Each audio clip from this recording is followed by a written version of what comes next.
Hello friends, આપણે ધોરણ 9 વિજ્ઞાનમાં 14મું પ્રકરણ નૈસર્ગિક સ્ત્રોતો માટે વાત કરતા છે। એમાં આગળના ટોપિક આગળના મુદ્દો એટલે કે ઓઝોન સ્તર। તો મિત્રો અહીંયા આગળ પહેલા એના સ્વરૂપ માટે વાત કરી લઈએ કે ઓઝોન છે શું। તો કે એનું સ્વરૂપ જોઈએ આપણે તો આપણે વાત કરીએ તો કે ઓક્સિજન ऑक्सीजन जे छे ए वातावरण में द्विपरमाणुय अणु स्वरूपे छे एटले के O2 स्वरूपे मुक्त ऑक्सीजन परमाणु जोवा मळतो नथी। ए द्विपरमाणुय अणु एटले के O2 स्वरूपे आपने जोवा मळे छे। तो मित्रों आ ओझोन शुं छे तो के ओझोन आ ऑक्सीजन एने अगत्यता एना चक्र माटे पण आपणे वात करी गया। तो ये कई रीते सजीवों माटे उपयोगी छे अने खूब ज जरूरी छे। तो आनाथी आगळ वात करीए आपणे तो के ओझोन एटले शुं तो के ओझोन जे रीते ऑक्सीजन द्विपरमाणुय अणु स्वरूपे छे त्यारे ओझोन जे छे ओझोननुं अणुसूत्र जोईए आपणे तो के ओझोन एटले के O3 ऑक्सीजनना 3 परमाणु एक साथे जोड़ाई અને O3 બનાવે છે। મિત્રો અહીંયા આગળ આપણે જોઈએ તો એની પ્રક્રિયા લખી શકીએ કે જે વાતાવરણમાં ઓક્સિજન રહેલો છે એ વાતાવરણમાં રહેલા ઓક્સિજનનું વિઘટન એ સૂર્યપ્રકાશમાંથી આવતા અલ્ટ્રાવાયોલેટ કિરણો દ્વારા એનું વિઘટન થાય છે અને ઓક્સિજનના બે પરમાણુ છૂટા પડે છે અને આ જે બે પરમાણુ છૂટા પડે છે તે O2 સાથે જોડાઈને શું બનાવે છે તો કે O3। तो आने आपणे शुं कही सकीए मित्रों ओझोन एटले ओझोननो अणुसूत्र मित्रों O3 छे। ऑक्सीजन दरेक सजीव माटे खूब ज उपयोगी छे ज्यारे ओझोन ए आपणी नजीकमां होय तो ए झेरी छे परंतु नसीब संजोगे ए आपणी नजीकमां नथी परंतु पृथ्वीना उपરના સ્તરમાં એ ઓઝોનનું લેયર જોવા મળે છે। પૃથ્વીના ઉપરના સ્તરમાં એટલે કે સ્ટ્રેટોસ્ફિયરમાં આપણે વાતાવરણના જે બે ભાગ પડે ટ્રોપોસ્ફિયર અને સ્ટ્રેટોસ્ફિયર તો એ સ્ટ્રેટોસ્ફિયરમાં એ ઓઝોનનું લેયર જોવા મળે છે। તો મિત્રો આ સજીવો માટે ડાયરેક્ટલી હાનિકર્તા છે પરંતુ એને ફાયદાકારક અસર શું तो के एना फायदा शुं अथवा तो ओझोनना लेयरनुं एटले के जे उपરના સ્તરમાં ओझोन छे ओझोननुं સ્તર जे रहेલું છે તેનો ફાયદો શું એની અગત્યતા શું। તો મિત્રો આપણે વાત કરીએ તો એની અગત્યતા માટે તો કે સૂર્યમાંથી જે રીતે અહીંયા આગળ આપણે એના નિર્માણની ક્રિયા જોઈ ગયા તે જ રીતે સૂર્યપ્રકાશમાંથી આવતા પારજાંબલી કિરણો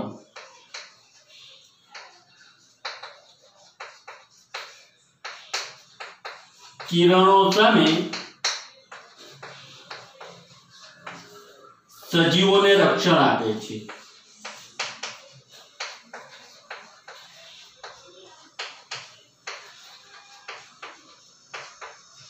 એટલે મિત્રો તો કે સૂર્યપ્રકાશમાંથી જે અલ્ટ્રાવાયોલેટ પારજાંબલી કિરણો જે આવે છે એ પારજાંબલી કિરણો જે ઉપરના સ્તરમાં રહેલો ઓઝોન જે છે તેમાં શોષાઈ જાય છે। तो ए शोषाई जवाने कारणे पृथ्वीनी सपाटी पर ए अल्ट्रावायोलेट किरणों पारजांबली किरणों आवी शकता नथी अने सजीवोने हानिकारक असर थई शकती नथी। तो मित्रों आ रीते आ ओझोननी अगत्यता छे के जे पृथ्वी पर पारजांबली किरणोने आववा देता नथी सीधे सीधा ओझोन लेयर में शोषाई जवाने कारणे ए पृथ्वीनी सपाटी सुधी आवी न शकवाने कारणे सजीवोने एनाथी रक्षण मळी शके छे। तो मित्रों आगळ वात करीए तो आ ओझोननी लेयर में नुकसान कई रीते थई रह्युं छे तो के आपणे वात करीए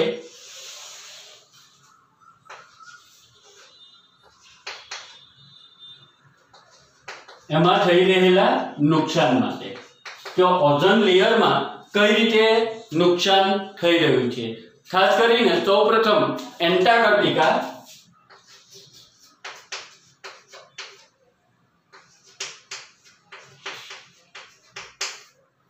એન્ટાર્કટિકા ખંડના ઉપરના લેયરમાં એટલે કે જ્યાં આગળ ઓઝોન લેયર છે તેમાં ગાબડા પડેલા એટલે કે લેયર જે છે એમાં નુકસાન થયેલું, એ લેયરમાં ઘટાડો થયેલો જોવા મળેલો છે। એ શેને કારણે? તો કે આપણે ખૂબ જ વધુ માત્રામાં જે CFC કેટલાક સંયોજનોનો ઉપયોગ કરીએ છીએ, CFC એનું પૂરું નામ છે ક્લોરોફ્લોરોકાર્બન। ઓકે, એ ક્લોરીન અને ફ્લોરીન યુક્ત કાર્બનિક સંયોજન છે જેને ટૂંકમાં આપણે CFC તરીકે ઓળખાવી શકીએ છીએ।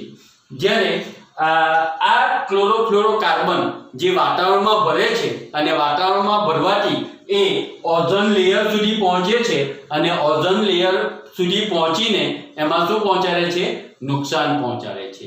મિત્રો, એવો ગાણિતિક પુરાવાઓ છે કે એક ક્લોરીનનો પરમાણુ એ 1 લાખ ઓઝોનના અણુનું વિઘટન કરી નાખે છે। તો મિત્રો, આ જે CFC ખાસ કે ઓઝોનના લેયરમાં નુકસાન પહોંચાડનાર સંયોજન કયું છે? CFC chlorofluorocarbon. તો એમાં નુકસાન પહોંચાડે છે અને તેમાં ગાબડા પડવાને કારણે આપણે વાત કરી ગયા તે મુજબ કે એની અગત્યતા છે કે પારજાંબલી કિરણોને પૃથ્વી સુધી પહોંચવા દેતા નથી। તો મિત્રો, જો એમાં ગાબડા પડે, એમાં નુકસાન પહોંચે તો એ પારજાંબલી કિરણો ક્યાં આગળ આવશે? સીધા પૃથ્વીની સપાટી ઉપર, અને એ સજીવો માટે હાનિકર્તા છે। તો મિત્રો, સજીવો માટે કઈ રીતે હાનિકારક અસરો એ ઉત્પન્ન કરે છે તેના માટે વાત કરીએ તો એની હાનિકારક અસરો શું હોઈ શકે? મિત્રો, એની હાનિકારક અસરો જો જોઈએ આપણે તો કે દરેક સજીવને એ નુકસાન કરતા છે। આપણે શરૂઆત કરીએ વનસ્પતિથી। તો વનસ્પતિમાં કઈ રીતે નુકસાન કરે? તો કે વનસ્પતિનો વૃદ્ધિ વિકાસ અવરોધે છે। વૃદ્ધિ વિકાસ અવરોધાય છે।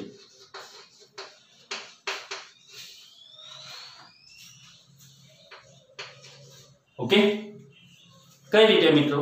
કે આ જે પારજાંબલી કિરણો જે છે, અલ્ટ્રાવાયોલેટ કિરણો છે, એ ઓઝોન લેયરમાં નુકસાન પહોંચવાને કારણે સીધા પૃથ્વી ઉપર આવવાથી વનસ્પતિનો વૃદ્ધિ અને વિકાસ અવરોધાય છે। જે વનસ્પતિનો વિકાસ થવો જોઈએ, ઝડપથી વિકાસ થવો જોઈએ, તે થઈ શકતો નથી। એની કૂંપણો જે છે તેમાં પણ નુકસાન પહોંચાડે છે। તો મિત્રો, આ રીતે વનસ્પતિનો એ વૃદ્ધિ અને વિકાસ અવરોધે છે। બીજી રીતે પ્રાણીઓ માટે વાત કરીએ તો પ્રાણીઓમાં કઈ રીતે નુકસાન કરતા છે? તો મિત્રો, પ્રાણીઓમાં આપણે જોઈએ તો એ સીધા સૂર્યમાંથી આવતા પારજાંબલી કિરણો, અલ્ટ્રાવાયોલેટ કિરણો એ આપણી સપાટીને નુકસાન પહોંચાડે છે। એટલે આપણી જે બાહ્ય સપાટી એટલે ચામડીને લગતું કેન્સર,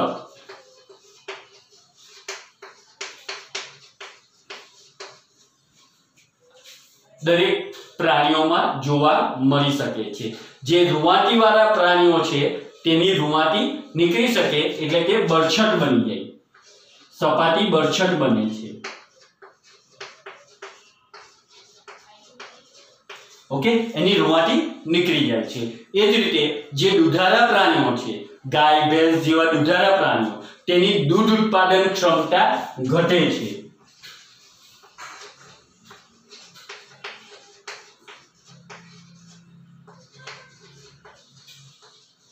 તો આ રીતે મિત્રો આપણે જોઈએ તો કે આ અલ્ટ્રાવાયોલેટ કિરણો જે ઓઝોન લેયરમાં નુકસાન થવાને કારણે પૃથ્વીની સપાટી ઉપર આવે છે, તો આ રીતે વનસ્પતિ અને પ્રાણીઓમાં એટલે કે દરેક સજીવોને અલગ અલગ રીતે નુકસાન પહોંચાડી શકે છે। કે વનસ્પતિમાં વૃદ્ધિ અને વિકાસ અવરોધાય છે।